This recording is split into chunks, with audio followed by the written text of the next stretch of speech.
Taking back America, one consumer at a time. It's the Krieger Files. All right, 32 minutes after the hour here on this Tuesday, Fred Dashevsky joins us with uscapital.com, his phone number.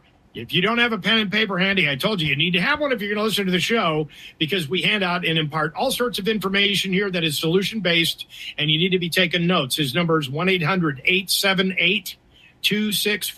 That's 1-800-878-2646. His website is uscoincapital, that's with the OL.com. And so, Fred, we have a myriad of stuff. This guy is so well-educated. Besides numismatics, he's also educated in the economy and how things work, how modern money mechanics works, how all that stuff works. And it's always a pleasure to have him back on the show. Welcome, sir. Hey, great to be with you again, and a happy Tuesday. Well, for sure. Now, as far as the, I sent you an article earlier about the Fed. Apparently, there is some, I don't know if it's so much disagreement as just a matter of opinion, of reckoning about how we're going to fix the economy that the Fed has made a mess of. I think the last time we were discussing this, it's like Powell says he won't lower interest rates so that people can start buying homes and moving the economy forward as far as the housing market goes. And everything is now at a standstill, and houses are on the market more than 120 days. I mean, things are getting crazy, and the inventory is now forcing prices down, and we're starting to see a correction. And so the Federal Reserve Governor Christopher Waller said yesterday that interest rate cuts remain possible later in the year. Why do they have to wait so long and wreck everybody's summer vacation? I'm telling you. You know, a lot of times if you read through the Fed notes post their meetings, there's always some disagreements amongst some of the board members about what direction to go in.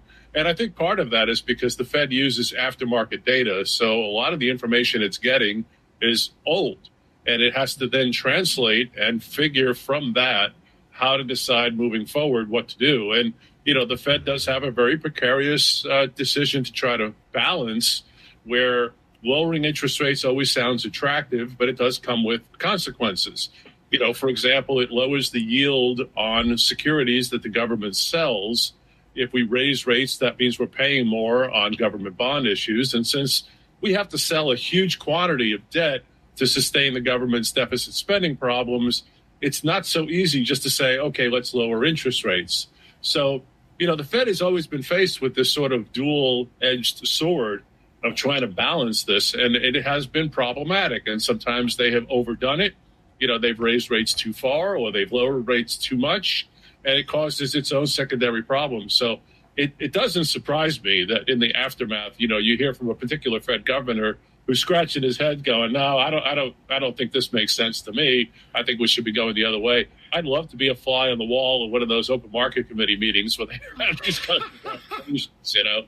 It's pretty amazing. Yeah, no doubt. And see, you wonder why the guy waited to go and speak in front of a conference in Seoul, South Korea before he mentions that, and Reuters picks up on it, you know, because it's like, look, there's so much conflict going on in the Fed right now. There's so much conflict with the real estate market. And we're still seeing signs of the real estate market still wanting to stay stuck in their 6% commission rate, even though they changed the wording to compensation. And people are just, forcing a correction here. Is that what you think the Fed is doing to the housing market? Well, you know, again, they're going to have a huge impact. If they raise rates, of course, it will tend to slow down the housing market, because it means mortgage rates are going to be more expensive, and everybody's looking for the opportunity to buy that 30-year mortgage at a cheaper rate. Again, we have a lot of people that got spoiled a few years ago when rates were down in that 3% level, which was so unsustainable and unheard of. But it has spoiled a lot of people to the idea that, you know, 7% makes them sort of stop and say, maybe that's too high. Can we get it back into a 6-digit number? So the Fed's interest here is to maintain its dual-edged mandate, which is to support economic growth and sustain the value of the currency. These are sometimes contradictory, you know, especially, again, if you're going to lower rates to stimulate economic activity, but by virtue of doing that, you're lowering yield on Treasury obligations. It's very difficult to make both things happen at the same time. So, you know, it's kind of like somebody's going to be left upset one way or the other. You can't make everybody happy. And I don't think the Fed should bother to try. I think they should use what they absolutely have to as their choices rather than make forward decisions speculating. Because if you look at the Fed's history, and you can go back 10 years, 30 years, 50, I don't care how far back you go, their decision-making process has not been very good historically. When they've made forward-thinking decisions instead of reacting to the markets, it has usually caused more trouble than it has solved. So I don't have a lot of faith that the Fed going forward is going to necessarily do the right thing. Again, in the middle of the trade wars, where all the interest rates are also up for grabs and everything is sort of very convoluted, I find the Fed's position right now to be very tenuous in trying to make a solid decision that we're all going to benefit from. In the end, I'm a fan of them just stepping back. Let the markets decide what to do. I would love if the Fed didn't intervene at all, if we didn't have them adjusting markets artificially. Let's see what the markets will bear. And then, you and I would decide if 7% seemed too much, well, we don't buy the house until the rates come down, and that will force the market to adjust. But if we have this intermediate force here, the Federal Reserve, and it imparts its will upon the economy, well, then we get the results of what they decide to do. Whether it turns out to be the right move or not, only time will tell. But I wouldn't hold my breath for the Fed, to do the right thing. It's just not likely that they're going to come up with a solution that we're all going to benefit from. Someone's going to be on the losing end of this one way or the other. Well, and that's something that we're watching Wall Street bounce up and down right now on the major players, and so that's one of the things that everybody's looking at is whether or not they want to stay on Wall Street or whether or not they want to get out and start investing in gold and silver. Airbnb, by the way, says it added a record $90 billion to the U.S. economy last year and supported 1 million jobs, but yet the doom and gloomers in Florida are saying that all the Airbnb operators are pulling out and getting out because of the housing market is starting to tank. What's with the conflicting reports? I mean, are they just confused, or they think, hey, maybe now's the time to get out? Well, I think the first statistic is about what's happened already. The next is about what might happen going forward. So if there was indeed this large increase in the volume of transactions because of Airbnb, they'll take credit for that. And then they may now speculate going forward and say, but this may not be the case next year or for the remainder of this year should rates go up, because what made those things interesting to people was the fact that the rates were low enough to make it all conducive. If we take that off the table, again, we could change the environment to the point where we don't get this kind of productivity. There's a lot of interesting things happening out of Florida. I did look into the 999, the tender gold bill. All right. I think this is really cool. If I can just take a second just to share this with you. Definitely. This is what I was hoping we would get into. Go ahead. Yeah, this is kind of cool. So it effectively is supposed to start July 1st of 2026. And what it does is it calls for gold and silver coin to be defined as the solid, pure form of gold and silver in various physical forms. And the gold silver coin must be imprinted, stamped, or otherwise marked with its weight, purity, imprinted with only the name and the symbol that identifies the refiner or mint that the coin came from. The bill provides the construction to clarify the scope of gold and silver being recognized as legal tender, and then the use would become optional. So what they're saying is government entities can recognize gold and silver as legal tender for payment for taxes, charges, dues, and may tender the payments for debt. So that means that the opportunity would exist for the public to use gold and silver to pay off any expenses or debts that the government recognizes. They are saying, however, that this is going to be a sort of a digital thing. In other words, the state would stockpile the physical gold and silver, and we would have a representation of that value based upon the price of gold and silver on a daily basis, and that's how they would be valued as the public uses incrementally this spending of capital. So it's interesting. They're not suggesting that we physically hand over gold coin, but that the state would supply a serious amount, put that in a vault somewhere, and use that to represent the current value, and then offer certificates. The public could then utilize those by buying them outright and use those to pay off any of these obligations, which to me is amazing to create an opportunity for people to say, well, that means that I could actually store gold and silver and use those for payments later on and not have to convert them first into other forms of money. I think this is amazing now that this is the third state to come around. Well, Arkansas did it. Wyoming did it. I think Utah was working on it. And Florida is, there's like 4 or 5 states that have done it. Yeah. Well, it's growing. Yeah. Wyoming was number 1, right? So they started off the little daisy chain there. And I think this is going to become just sort of common sense. I think there's a good rationale for the states to say, well, why shouldn't we stockpile? We have all this extra money sitting on our CAFR.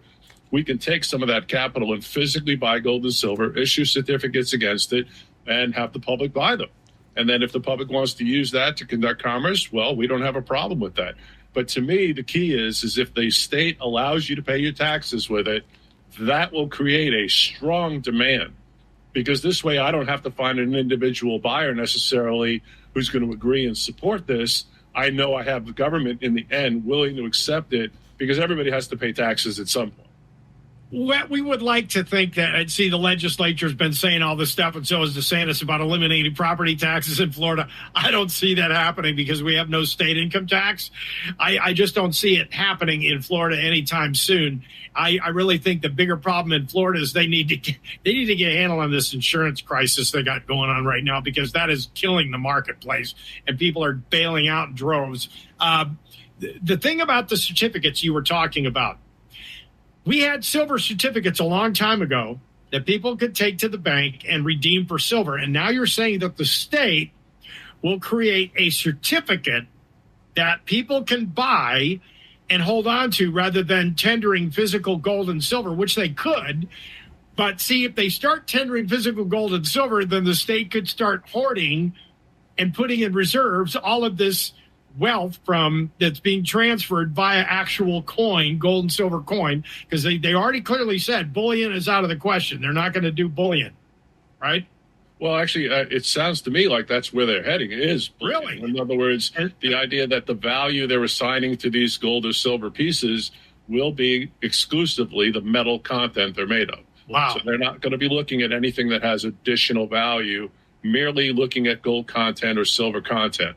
And I think the idea of the certificate is simply from a standpoint of, it harkens back to the old days, back in the early 1820s, 1830s, where, you had somebody who would store gold for a small group of people and issue a certificate against it that they could use amongst each other, simply to prevent the idea of having to physically carry around the gold and silver when you chose to conduct commerce. So from that standpoint, I think it's just a matter of ease of commerce that they're shooting for. I don't think there's any any big problem or issue with the idea that they're going to certificate issue against the gold and silver.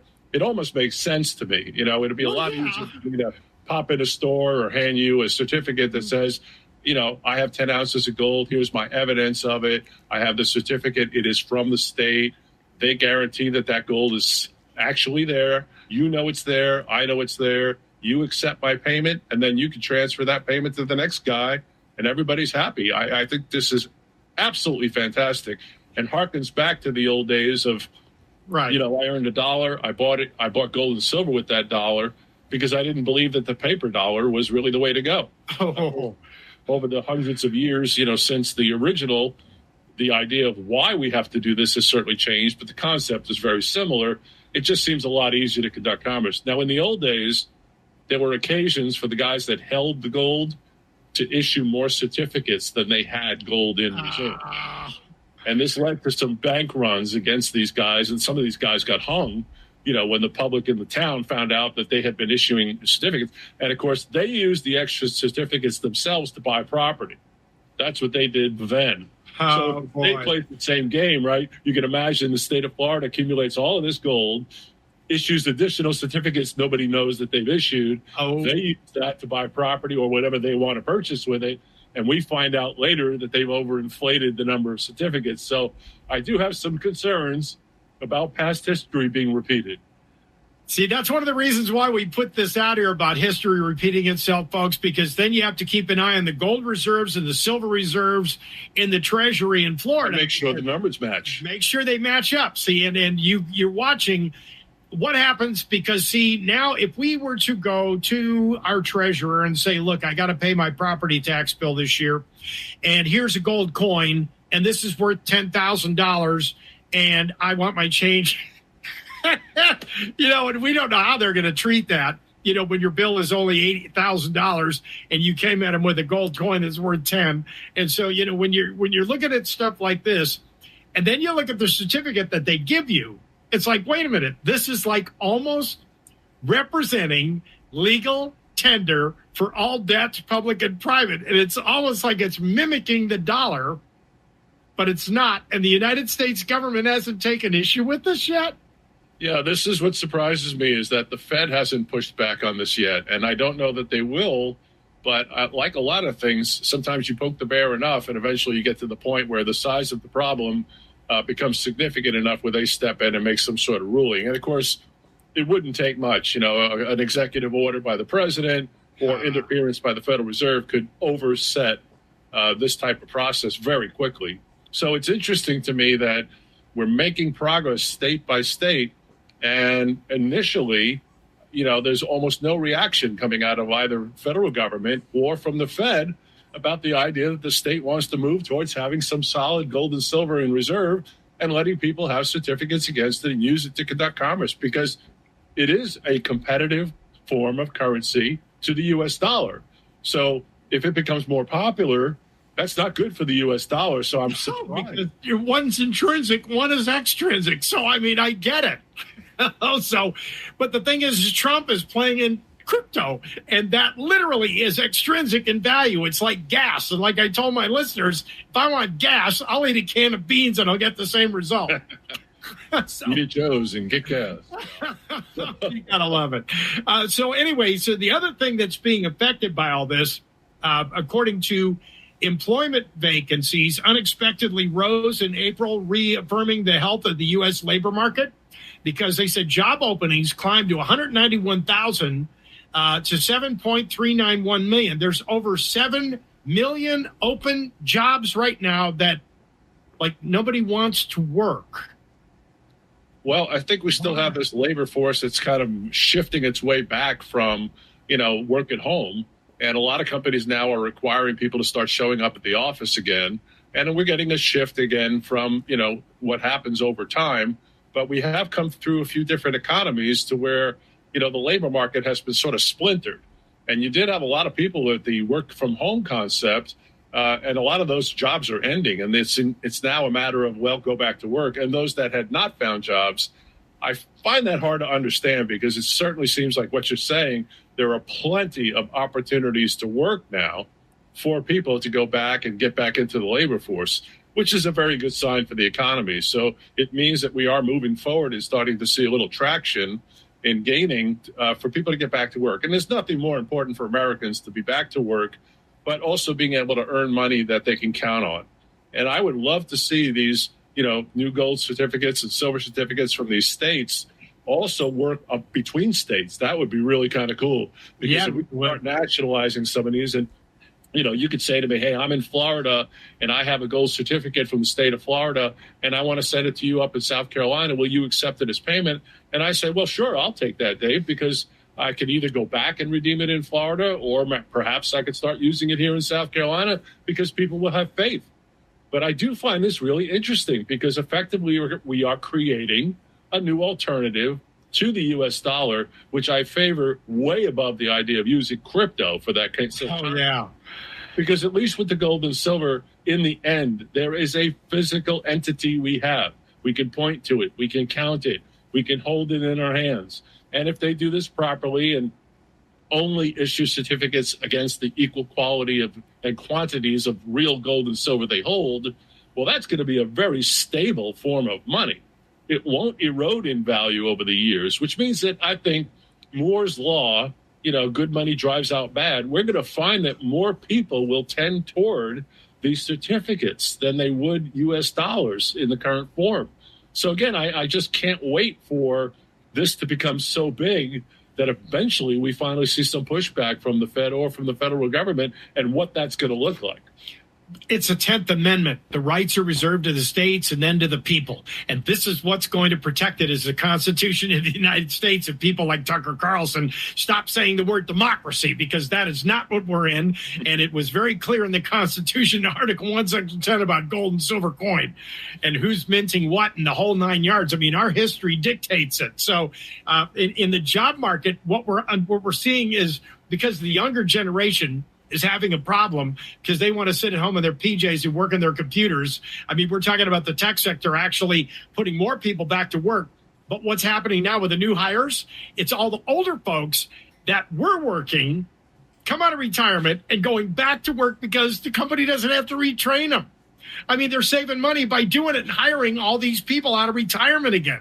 I mean, we just had, people on talking about what's going on in the insurance industry and how these insurance executives can now just come back on and they can become consultants to the industry. So I see more and more of this happening. But I see, on the other hand, we have this other little problem. It's called artificial intelligence, AI. And I'm thinking that AI, I mean, now they're talking about people that are going to get in a car, and the digital age and the tech age, you're going to get in a car and there's not going to be a driver. Or you're going to go to a manufacturing plant and all you see is robots, and they don't need bathrooms because robots don't go to the bathroom. So you're not going to be using up all this water.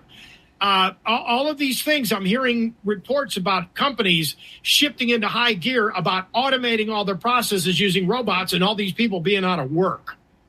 So, I mean, this is the other danger that's driving the economy, is our desire to advance the science age. What's your take on that before we get to the special? Well, I've been listening to, the AI conversation since the very beginning. When you look at the way that it has evolved, it reminds me of the original first robotics that came out when we started doing mass manufacturing. So we go back to Henry Ford, creating a manufacturing plant for the first time and starting to develop processes that, began to utilize more mechanism. And if we move that way, the arguments go that, one, we would be creating a lot of new jobs because of the industries that would evolve around the AI. But secondly, I think the point that you illustrate is absolutely spot on, which is that if the AI becomes more prevalent, that does mean certain jobs should disappear. I mean, we've heard rumors of the McDonald's that will be established that would be completely employee-free. The whole entire building would be automated. And I don't see that far off. I don't think the technology is that difficult. We're getting closer every day to automated automobiles, and now we have 2 or 3 competitors. You've got Google, you've got Waymo, you've got Tesla. They're all making tremendous progress in this regard. And I think things like robo-taxis or, buses and things of that nature, and individual automobiles that are being handled by AI without a driver, I don't see that will not be much more prevalent in the next few years. The technologies, we're right on that edge. And does that mean we're going to lose manufacturing jobs? I would think so. I think if the robotics can take over the work of an employee that doesn't need to go to the bathroom, doesn't need to take vacation, doesn't need the coffee break. And works 24/7. Works 24/7 too. No health insurance, right? That's right. So oh my! How that see where we're headed. The jobs going down. I find that as hard to believe as tariffs not being inflationary. Ouch! Folks, this is what I mean about retraining yourself in an aspect. I love the idea of trade schools because trade schools will crank out people because robots cannot fix your electrical panel. Robots cannot fix your toilet if it breaks.